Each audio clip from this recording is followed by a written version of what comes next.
Hi,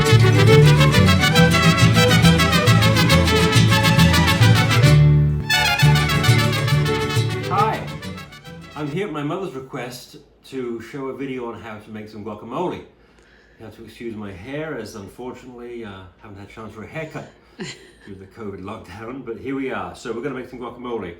Ingredients are, of course, avocados. You want to use Hass avocados. I find they're nicer. Make sure they have the stem on when you buy these. And if you get them and they're hard, within usually 3 days they're nice and fairly soft and ready for use. A lime, only 1 clove of garlic, but it looks pretty in the picture, so we have a whole garlic there. 1 small onion, 3 Roma tomatoes, about half of this jalapeno for this many avocados, although if you like it spicy, use the whole thing, what do I care? Some fresh cilantro, salt, cumin, and some cayenne. We're not going to eat the flowers, but they look nice. Okay, here we go. Okay, so we have our onion. I've actually, if you were paying attention, I've switched that 1 onion for a half an onion I had ready already. I found that in the fridge. I'm going to use it instead of the other one. It's about the same. A tip, if you freeze your onion for about 15 minutes before you use it, guess what? No tears. Good point. It works. Use a large knife like this one. Make sure it's nice and sharp. Sounds obvious, right? But you never know. Some people try to use a blunt knife. It doesn't work very well at all.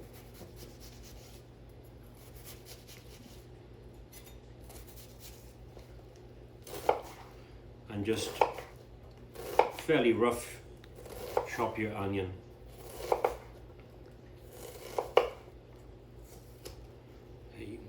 Turn that off now.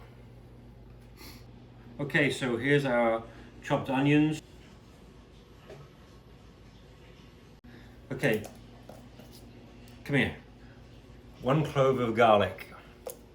If you use too much garlic, it can get really overpowering. So I love garlic, but 2 of these is like, whoa, too much. So if you give it a quick smack with your big knife like that, you'll find that you can peel it fairly easily, like that. And then we're going to chop this up nice and fine as well. Lose the end, you don't want that.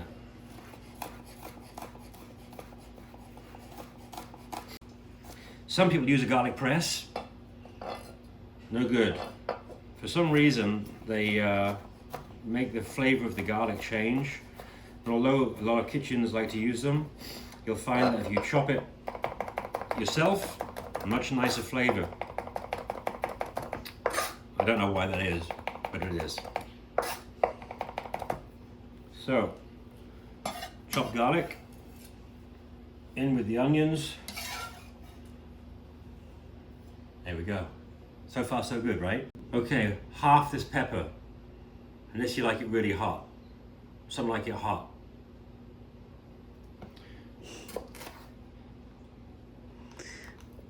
Another tip, if you're going to scratch your eyeballs, do it before you cut the pepper.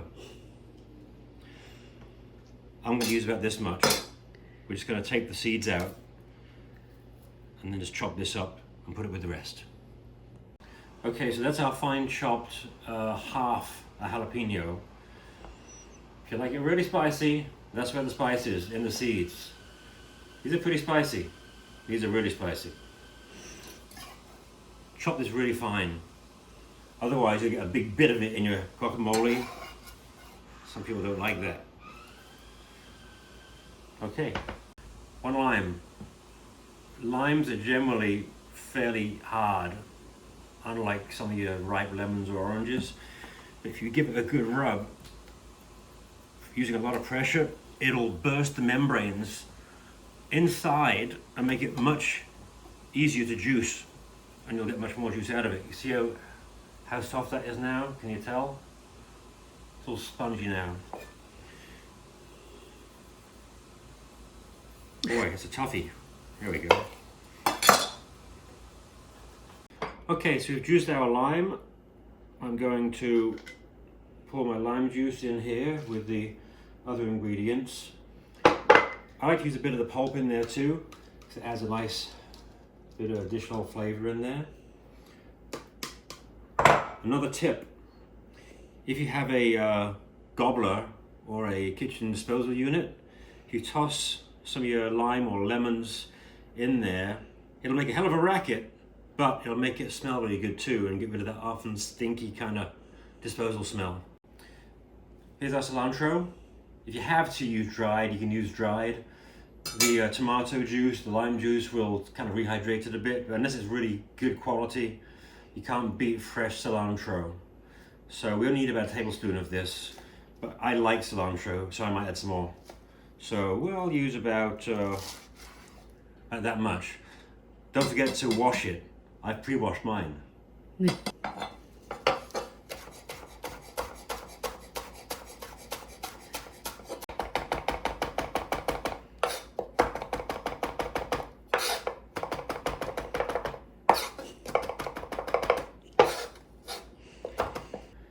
Now, having chopped my cilantro, I had a sudden revelation. If you're part of my international viewing audience, you may refer to this as coriander. So if you cannot find cilantro, ask for coriander. However, coriander is generally seed and not leafy like this, but they're likely one and the same. I'm going to use about 2 tablespoons. So let's say about that much. Okay, so now that our onions, garlic, cilantro, pepper, lime juice is in there, we're going to put in some salt to try to bring out these flavors. About a half a teaspoon is fine. And then a half a teaspoon of cayenne pepper. That's a lot. That's a lot. My producer is chiming in on my recipe. Also a half teaspoon of cumin.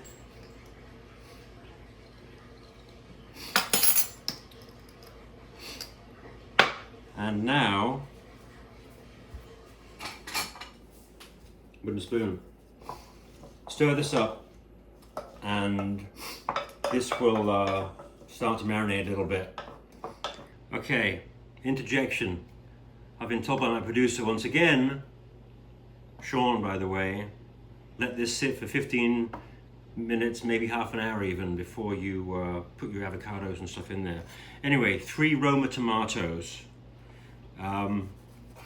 You will find that these are quite low in seed and juice content. That's why we use these, because the other tomatoes make a lot of juice and it makes the mixture quite wet, and then the guacamole gets runny.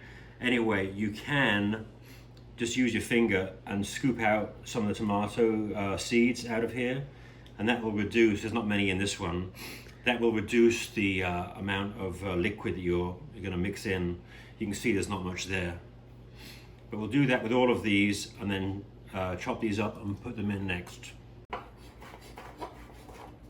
Oh, see, that's how you chop the tomatoes. Now they're ready to go in too. We got rid of the juice and of course the green bottoms on the tomatoes. You don't want those in there. Escapee. Okay, now ready for the avocados. So you don't know this, but about 15 minutes has gone past, and if only we had smell-o-vision. I think it smells fantastic. But I would have had a suggestion of a Mexican beer while we were waiting, but I'm in training, believe it or not, for a 5K run this week, so I'm having a cup of tea instead. But about 15 minutes have gone past. And in case you're wondering what my t-shirt says, it says, "You were only supposed to blow the bloody doors off." Now, if you're a film aficionado, you know that's a very famous line, made famous by Michael Caine in The Italian Job. You're only supposed to blow the bloody doors off. Pretty good. Anyway, now we'll cut the avocados. Make sure these little pieces, you take these out. If these aren't in the avocados when you buy them, don't buy them, because what happens is you'll get a big brown bit inside the avocado. So make sure these little bits are in there when you buy them, and that'll ensure you get a nice green avocado. Let's see if my theory works, because we're about to crack one open, and you can see I haven't cut it yet, so no magic. Let's see if I'm right. These are this one's quite ripe actually, maybe a bit too ripe. So around there with the knife, quick turn, there you go. That one is a bit brown, but you know what? Hey, I'm not always right. Look at that. Be careful not to cut your fingers off.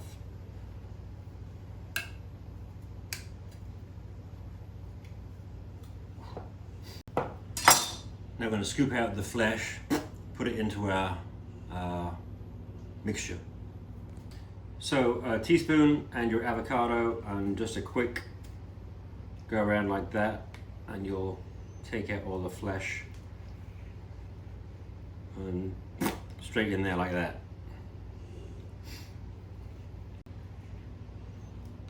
Like that. Hey!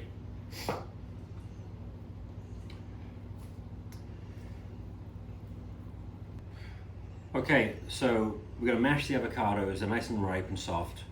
If you have a big salad fork or something, this makes it easier to mash than a standard sized dinner fork. Don't use a potato masher, they're too big. But anyway, this will be just fine. And if you like your guacamole nice and creamy, mash away. If you like it, you know, coarse and chunky, then don't mash it quite so much.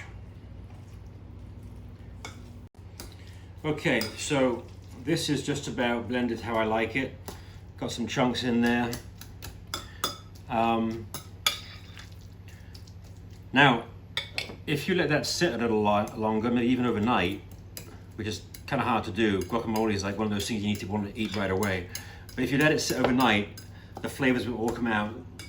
If you tried some now, then tried it tomorrow, it's a big difference. However, depending upon the amount of jalapeno you put in there, it might get really quite spicy. But if it sets for a couple of hours, either room temp or if you want it cold in the fridge, I like it more room temperature personally. But that's about it, ready to go. So while I go find some chips, that'll sit for just a minute. Okay, there's our... Are you still filming? Yeah. Oh, there's our finished guacamole. I'm finishing my tea. Wish it was a nice Mexican cerveza to go with our guacamole, but we'll give it a try and see. I'll tell you, some nice fresh corn tortilla chips. Let's see. Oh my God. No. You can't have any. Give me! You want some too? Here.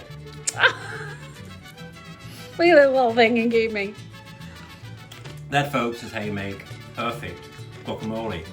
Let me know if you like the video. Maybe we'll do some more. Who knows? Okay, P.S. folks.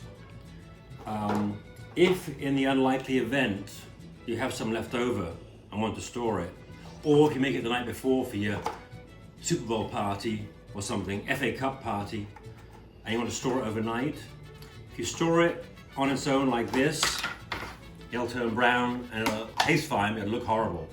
So take some kitchen cling film, no product placement here, oops, it even has avocados on the front, look. If you take some cling film,